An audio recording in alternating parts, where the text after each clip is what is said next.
Ryan's office revenge. 8 executives pushed back their chairs and walked out, while I was mid-sentence explaining how our bank's customer data was about to be stolen. I wasn't even finished showing the second vulnerability when Colin Kellerman, our 38-year-old CEO, held up his hand like he was stopping traffic. "We're not going to sit here listening to doomsday scenarios," he announced to the room. Not to me. About me. Like I wasn't standing there with a laptop full of penetration test results showing exactly how hackers were going to steal 400,000 customers' financial information. The boardroom emptied faster than a fire drill. Patricia Walsh, our CTO, was first out the door, then the operations VP, then the compliance director. One by one, they filed out like I was presenting the weather forecast instead of a critical security breach that could destroy our bank. Within 60 seconds, I was alone in a conference room built for 20 people, staring at a projection screen showing screenshots of vulnerabilities that any halfway decent hacker could exploit in about 48 hours. My name is Wesley Harrison. Most people call me Wes. I'm 47 years old, and I've spent the last 22 years keeping computer systems safe, first in the Air Force, then in corporate America. When I tell you there's a security problem, it's not because I'm trying to scare anyone. It's because I've seen what happens when you ignore the warnings. I sat down in that empty boardroom, not because I was defeated, but because I needed to think. In the military, we had a saying, when the mission is critical and command isn't listening, you find another way to complete the mission. I counted to 30, pulled out my phone, and dialed a number I'd programmed 6 months earlier but never used. The FBI Charlotte Field Office Cybercrime Division. Special Agent Torres, how can I help you? I need to report an imminent cybersecurity threat at a financial institution. Management is refusing to implement required security measures. By 4 p.m. that same day, 7 of those 8 executives were sitting in a very different conference room, this one with federal agents, digital forensics equipment, and the kind of paperwork that doesn't disappear when you walk out. But let me back up and tell you exactly how a 47-year-old security guy with a spotless record and 22 years of experience ended up destroying an entire executive team with one phone call. Secure Bank. Financial services isn't one of those massive national banks you see commercials for during football games. We're a regional bank based in Charlotte, North Carolina. About 2,400 employees, 400,000 customers, the kind of place where people keep their mortgages, car loans, and retirement savings. Not flashy, but critical to a lot of families who trust us with everything they've worked for. My father was one of those customers for 30 years. Kept his checking account, savings, and small business loan there until another bank's data breach wiped out his credit rating in 2019. Took him 18 months to clean up that mess. That's when I really understood what we were protecting. Not just data, but people's entire financial lives. I joined Secure Bank 8 years ago as their Chief Information Security Officer. Good company, decent leadership, solid reputation. My job was straightforward. Keep the bad guys out of our systems and protect customer data. For the first 6 years, it worked exactly like it should. I had a budget, a small team of 5 security analysts, and management that understood cybersecurity wasn't optional. The work was challenging, but rewarding. We'd catch attempted breaches monthly, everything from amateur password attacks to sophisticated phishing campaigns. My team was good, experienced professionals who took pride in staying ahead of the threats. We maintained detailed logs of every incident, tracked patterns, and continuously updated our defenses. Back then, I reported directly to the previous CEO, a guy named Roger Matthews, who understood that banking was built on trust. Roger would sit through my quarterly security briefings, ask smart questions, and approve necessary budget increases without hesitation. "Wes," he'd say, I'd rather spend money preventing problems than explaining to customers why their savings disappeared. Those were good years. We had 0 successful breaches, consistently passed regulatory audits, and maintained security compliance scores in the top 10% of regional banks. The insurance company that covered our cyber liability actually reduced our premiums twice because of our track record. Then Secure Bank got acquired. Well, sort of. A fintech startup called Rapid Flow Technologies bought 55% of the company with plans to revolutionize traditional banking through aggressive digital transformation. That's corporate speak for move fast and break things, which is exactly the opposite of how you should handle other people's money. Rapid Flow brought in their own leadership team. Colin Kellerman became CEO. Young, ambitious, and convinced that security protocols were just obstacles slowing down innovation. Patricia Walsh took over as CTO with a philosophy that acceptable risk meant pushing boundaries until something actually broke. The cultural shift was immediate and jarring. Roger Matthews took his severance package and retired early. The new team held all-hands meetings talking about disrupting traditional banking mindsets and embracing calculated risks for competitive advantage. Every time they said calculated risks, I wondered if they'd actually calculated anything. The new leadership team called a meeting 3 months after the acquisition. Colin leaned back in his chair like he was hosting a podcast and asked me to explain my department's value proposition. I'd been through enough corporate restructures to recognize this wasn't a genuine question. We protect customer financial data from cyber criminals and ensure compliance with federal banking regulations, I said. We prevent data breaches that could cost millions in fines and destroy customer trust built over decades. He nodded like he was listening, but his eyes were on his laptop screen. Right, but what's the measurable ROI? How do we quantify the business value of prevention? That question told me everything I needed to know about Colin Kellerman. You can't put a price tag on what doesn't happen. You can't calculate the value of the hack that never occurred because someone caught the vulnerability first.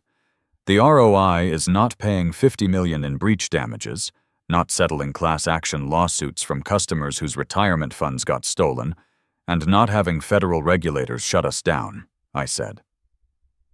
He smiled. Not a real smile, the kind people use when they think you're being dramatic. I appreciate the passion, Wes, but we need to optimize resource allocation across all departments. We'll be making some adjustments. 4 weeks later, my cybersecurity budget got cut by 30%. 2 of my 5 security analysts got reassigned to cross-functional innovation projects. My vulnerability assessment budget, the money I used to hire outside experts to test our defenses, got slashed to almost nothing. I pushed back hard, wrote detailed reports explaining why these cuts created serious risks, requested meetings with the board, got polite responses that basically said, "Thanks for your input, we'll take it under advisement." That's when I started documenting everything. Not just normal security reports. Everything. Every meeting where I raised concerns. Every budget request that got denied. Every time leadership chose cost savings over customer protection. I created an archive on my personal computer. Emails, security scans, meeting notes, technical assessments. Not because I was planning some dramatic showdown, but because 22 years of experience taught me that when things go wrong in cybersecurity, the first question investigators ask is, who knew about the vulnerabilities, and when? I'd learned this lesson the hard way during my Air Force days. Back in 2008, I was stationed at Ramstein Air Base in Germany, working on classified communications systems. One of my fellow technicians, a good guy named Steve Morrison, had identified a critical security flaw in our satellite uplink protocols. Steve reported it through proper channels, but the base commander decided the fix would be too expensive and disruptive. 3 months later, We got hit with a sophisticated attack that compromised classified communications for 6 hours. The investigation that followed was brutal. Every email, every report, every conversation got scrutinized. Steve had documented everything perfectly, so when the investigators asked who knew about the vulnerability, the paper trail was crystal clear. The base commander got court-martialed. Steve got commended and promoted. I learned that in the military, and in cybersecurity, documentation isn't just paperwork. It's proof that you did your job when everyone else failed theirs. The real problems, Secure Bank started showing up about 5 months after the budget cuts. Our security maintenance schedule began slipping. Systems that should have been patched monthly were going 3-4 months between updates. When I flagged critical vulnerabilities, I got responses like, "We'll address it in the next sprint," or "Operations can't afford the downtime right now." That's exactly how data breaches happen, not dramatically. Just a slow accumulation of small decisions where someone chooses convenience over security until the whole system fails. Our legacy firewall system was my biggest concern. Secure Bank ran 15-year-old network infrastructure that handled all customer transaction data. Old systems aren't automatically vulnerable, but they require constant monitoring and patching. Every month, security researchers discover new ways to exploit older software. We weren't patching regularly anymore. The update schedule I'd established had been optimized by the new management. What used to be monthly, security updates became as needed based on operational priorities. What used to be quarterly penetration testing became pending budget approval. I sent 4 separate reports to Colin and Patricia over 6 months. Each report got more specific about the risks. Report 1. Deferred security patching increases breach risk. Recommend immediate return to monthly update schedule. Report 2. Vulnerability scan reveals 23 critical security holes in customer-facing systems. These must be patched before quarter end. Report 3. Legacy firewall system contains known exploits that allow unauthorized access to customer financial data. Immediate remediation required. Report 4. Failure to address identified vulnerabilities creates imminent risk of data breach affecting 400,000+ customers. The responses got shorter each time. We'll review next quarter. Operations is evaluating options. Your concerns are noted. By this point, I was working with a skeleton crew. My remaining 3 security analysts were good people, but they were overwhelmed trying to cover responsibilities that used to be handled by 5 people with proper resources. They'd stay late, work weekends, do everything they could to maintain our defenses. But you can't secure a major financial institution on willpower and overtime. 6 months ago, I did something I'd never done in 22 years of cybersecurity work. I hired an outside consultant at my own expense. His name was Gary Hoffman, a former FBI cybercrime investigator with 25 years of experience. I paid Gary $2,400 out of my own pocket to spend 2 days conducting an independent security assessment of our systems. Gary was thorough, professional, and brutally honest. He spent 16 hours over 2 days testing our defenses, reviewing our policies, and analyzing our infrastructure. I gave him complete access: server logs, network configurations, security protocols, everything. His report was 18 pages long. The summary was brutal. This financial institution has multiple critical vulnerabilities that require immediate remediation. Current security practices are insufficient to protect customer data. If a competent hacker targeted this bank tomorrow, I would expect a successful breach within 72 hours. I printed that report, walked into Colin's office, put it on his desk, and said, "This is from a former FBI cybercrime investigator. Read it." He flipped through it while I stood there. Didn't actually read it, just flipped pages like he was checking a restaurant menu. "Wes," he said finally, I appreciate your diligence, but we can't run this business based on worst-case scenarios. Innovation requires accepting calculated risks. These aren't calculated risks, I said. These are ignored warnings. He handed the report back to me. I'm confident you'll handle this appropriately within your existing resources. That conversation happened on a Tuesday afternoon in October. That was 12 weeks before the walkout. 12 weeks of watching our security deteriorate while leadership pretended everything was fine. 12 weeks of doing what I could with limited resources while knowing it wasn't enough. 12 weeks of sleeping badly, wondering if tonight would be the night someone breached our systems and stole customer data. During those 12 weeks, I started having conversations with my remaining team about job security and career options. Not because I was planning to leave, but because I could see where this was heading. Good cybersecurity professionals don't have trouble finding work, and I wanted my people to be prepared if everything fell apart. Then came the morning that changed everything. It was a Thursday in early January. I got to the office at 7 a.m., grabbed coffee, and started reviewing overnight security alerts. Routine stuff mostly. A few failed login attempts, some suspicious email traffic that turned out to be legitimate vendor communications. Then I saw something that made my blood run cold. Our intrusion detection system had flagged unusual network activity. Someone had been probing our customer database access points. Not randomly, systematically, like they were mapping our defenses. I dug deeper and found evidence of reconnaissance activity going back 3 days. Somebody was studying our systems, learning our vulnerabilities, preparing for a coordinated attack. This wasn't amateur hour, this was professional-grade hacking. The attack patterns were sophisticated, rotating IP addresses, varied timing intervals, carefully crafted queries designed to look like legitimate system checks. Whoever this was knew exactly what they were doing and had probably done it before.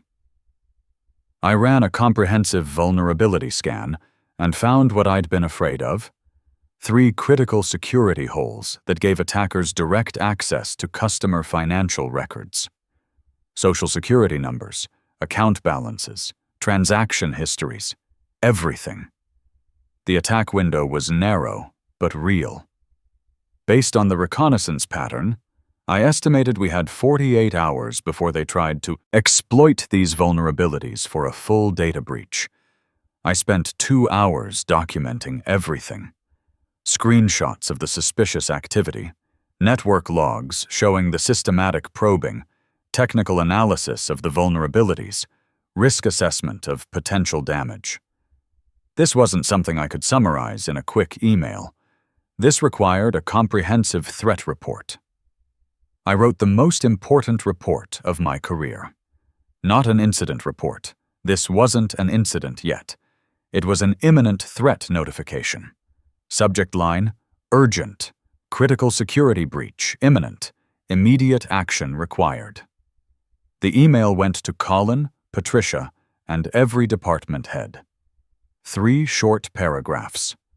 This morning, I identified active reconnaissance activity targeting our customer database systems.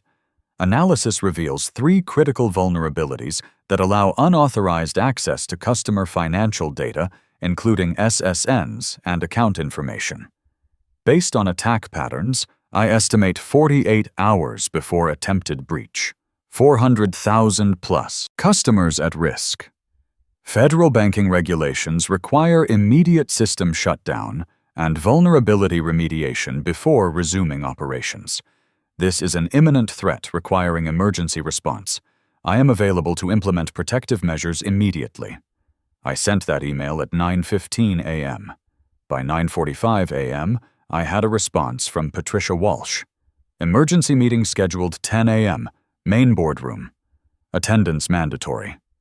When I walked into that boardroom at 10 a.m., 8 people were already seated. Colin at the head of the table, Patricia to his right, plus 6 other executives I recognized from previous security briefings. The compliance director, operations VP, legal counsel, HR director, and 2 facility managers. Nobody smiled. Nobody said good morning. The atmosphere was tense, like I'd done something wrong instead of identifying a critical threat. Colin just gestured to the empty chair. Wes, walk us through these concerns. The way he said concerns told me everything. They hadn't called this meeting to fix the problem. They'd called it to deal with me. I opened my laptop, connected to the projector, and started showing screenshots of the reconnaissance activity. Network logs showing systematic probing of our defenses. Vulnerability scan results demonstrating exactly how attackers could access customer data. Previous reports documenting my warnings about these exact security holes. This isn't a surprise, I said, standing at the front of the room. This is the predictable result of deferring critical security maintenance for 8 months. We've been operating with known vulnerabilities, and now someone's actively preparing to exploit them. I clicked to the next slide showing federal banking regulations. The FFIEC requires immediate protective action when cybersecurity threats are identified. We're legally obligated to secure customer data and document our response. If we don't, and customer information gets stolen, we face regulatory penalties up to 10 million plus lawsuits from every affected customer. Patricia leaned forward. What exactly are you recommending? Immediate system shutdown for affected databases until we can patch these vulnerabilities. It'll take about 8 hours of downtime, but it's the only way to prevent a breach. Colin laughed. Actually laughed. 8 hours of downtime on a Thursday? Do you have any idea what that costs? Less than a data breach, I said. That's when Colin held up his hand. We're not going to sit here listening to doomsday scenarios, he said. Not to me. To the room. 8 executives stood up. Not all at once, but close enough. Patricia first, then the compliance director, then the others following her lead. Like they'd practiced this. Colin was last to stand. Wes, you're a valued employee, but you need to understand business realities. We can't shut down operations every time you find something that makes you nervous. We'll address these issues during the next maintenance window. When is that scheduled? I asked. 3 weeks. The attack, happening in 48 hours, not 3 weeks. That's your opinion. That's technical analysis based on 22 years of experience. He was already walking toward the door. We're done here. The room emptied. 60 seconds from full boardroom to me standing alone with a presentation nobody wanted to hear. I sat down in that empty room and made a decision. In the Air Force, we had clear protocols for when command ignored critical intelligence. You find the right authority, and you report what you know. I pulled out my phone and dialed the FBI Charlotte Field office. Special Agent Torres, Cybercrime Division. I need to report an imminent cybersecurity threat at a financial institution. Management is refusing to implement required security measures. Can you provide details? I provided details. 22 years worth of details. Bank name, location, specific vulnerabilities, nature of threat, timeline for attack, documentation of previous warnings, names of responsible executives. Agent Torres listened without interrupting.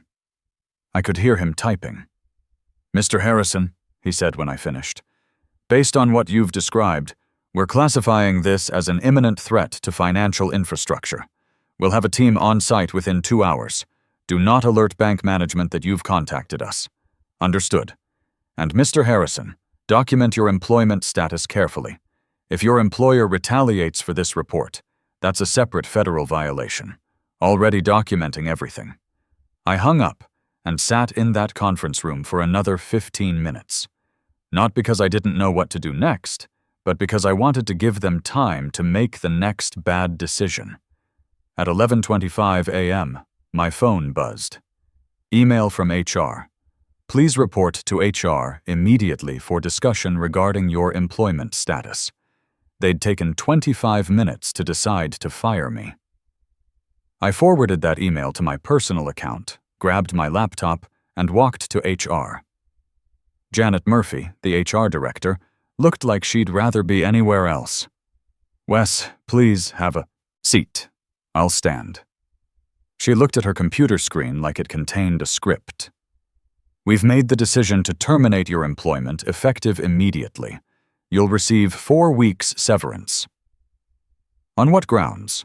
"Performance concerns and failure to work collaboratively with leadership." I pulled out my phone and started recording. "Please state specifically what performance failures justify terminating a cybersecurity officer during an active threat investigation." Her face went pale. "You can't record this. North Carolina is a one-party consent state. I absolutely can. Please answer the question." She stared at her door like she hoped someone would rescue her. "Wes, I'm not going to debate this.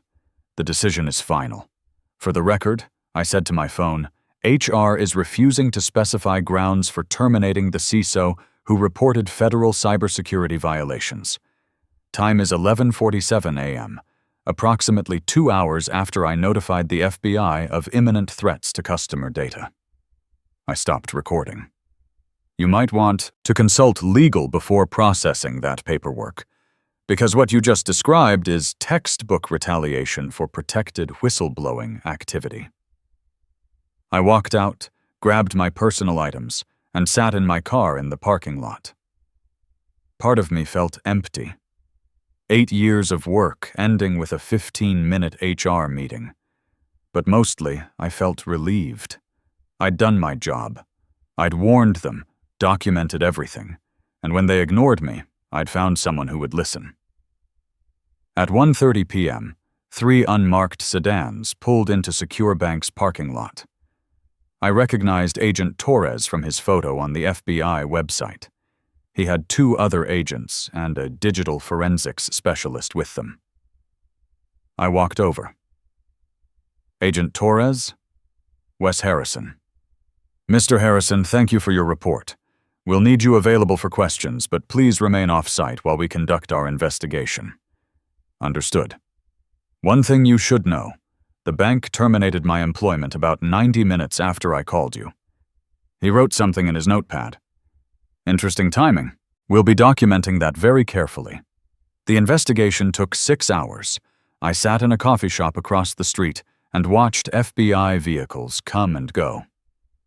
At 3:30 p.m., I saw something that made me smile for the first time all day. Colin, Patricia, and 5 other executives being escorted into a Secure Bank conference room by federal agents carrying laptops and evidence bags. My phone started buzzing with texts from former colleagues still inside. "FBI is here. They're imaging all the servers." "Colin looks like he's having a panic attack. They shut down the entire network. Someone said this is a criminal investigation." I didn't respond to the texts, just drank coffee and watched justice happen in real time. At 6:15 p.m., Agent Torres called me. "Mr. Harrison, we've completed our initial investigation. I'm going to be direct with you. This is one of the most blatant cases of cybersecurity negligence I've encountered. We've confirmed the vulnerabilities you reported, plus several additional ones your team missed because of resource constraints. What happens now? We're opening a formal investigation. That means interviews with management, forensic analysis of all systems, and coordination with bank regulators. The vulnerabilities we've documented today represent willful disregard for federal banking security requirements. And the retaliation? Separate track, equally serious.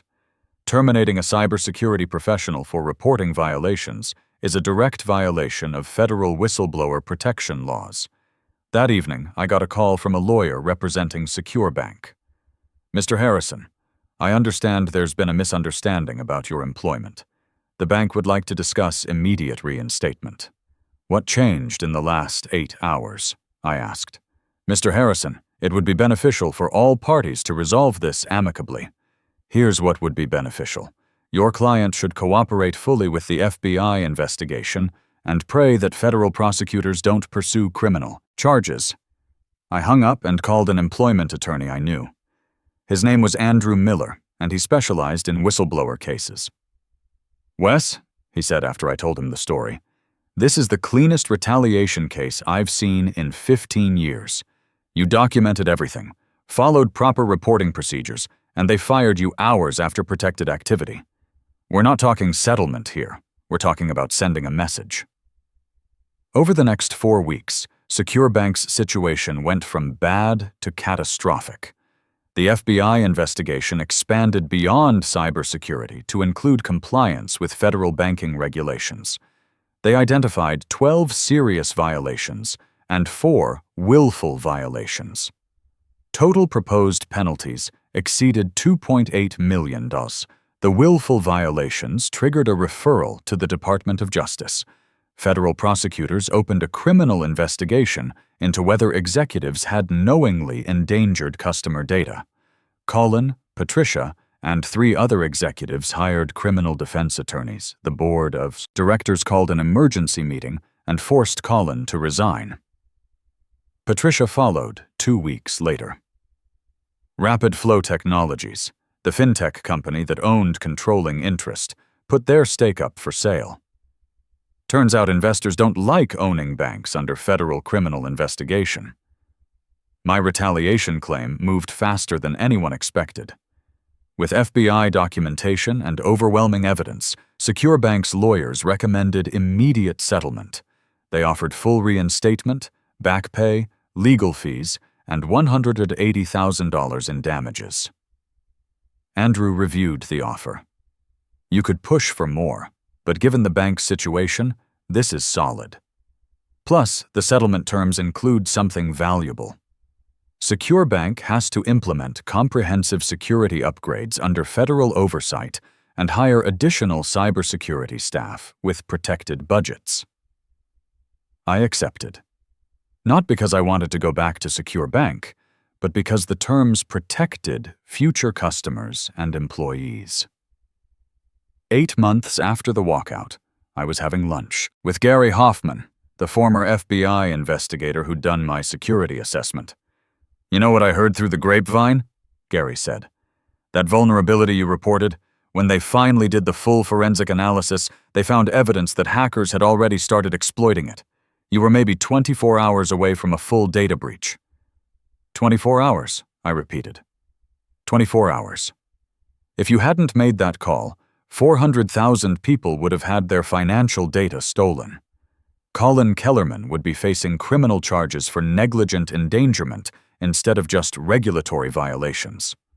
Secure Bank was eventually sold to a regional competitor who implemented proper cybersecurity management.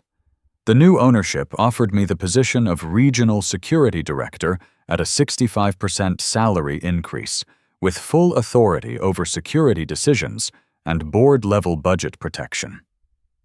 I accepted, and it turned out to be the best career move I ever made.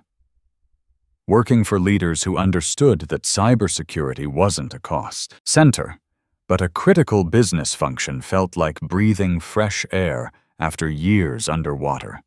2 years later, I was sitting in that same boardroom where 8 people had walked out on my cybersecurity presentation.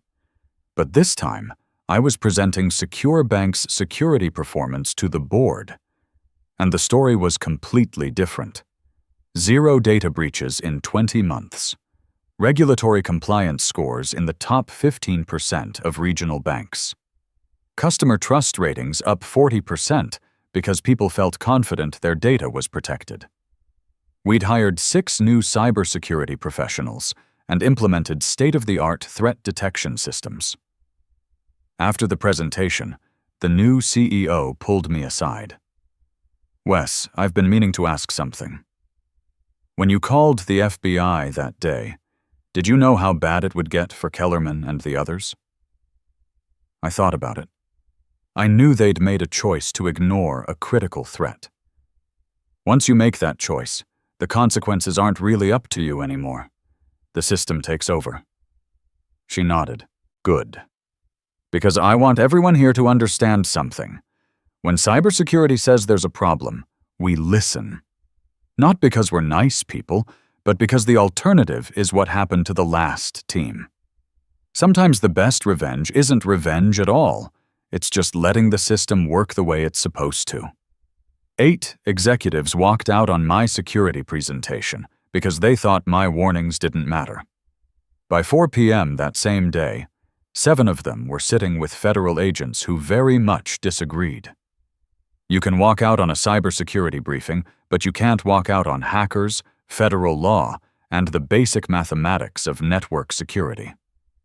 Eventually, reality catches up, and when it does, it doesn't care about your quarterly earnings or innovation timelines.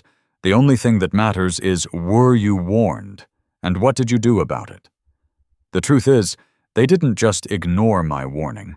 They ignored the fundamental principle that trust, once broken, takes decades to rebuild, but only seconds to destroy.